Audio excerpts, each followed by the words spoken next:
بخير هاتي أي رمضان.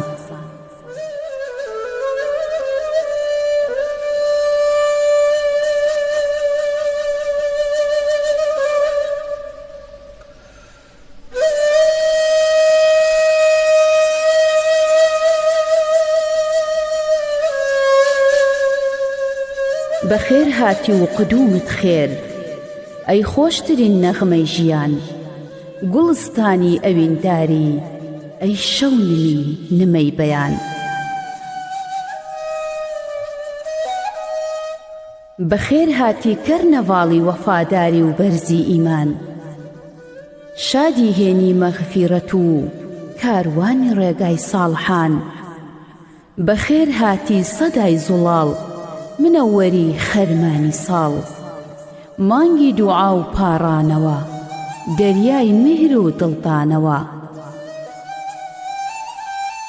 بەخێر هاتی ئەی سومبولی پڕشنگداری خوداناسی، ئەی بارانی محیبەت و هەوێنی دڵ یەکتاناسی.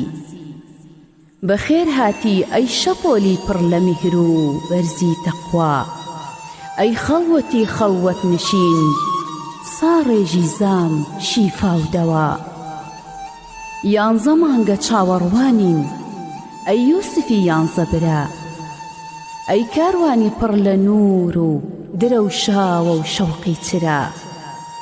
تۆ بوویتە شەمعی دەستمان و هیوا و شادی پەخشکرا، دەنگی قورئان نزای بە کوڵ ئەشکی شادی لە چاوڕژا. بەخێر هاتی ئارامی دڵ ئەی جوانترینی ڕەنگەکان، زیکری پارشێ و سەڵای بەیان پڕچێشترینی مانگەکان. بەخێر هاتی ئەی شادی هێن خاوەنی سۆز عەهد و بەڵێن. بەخێر هاتی سەر چاوانمان پیرۆزترین مانگی قورئان.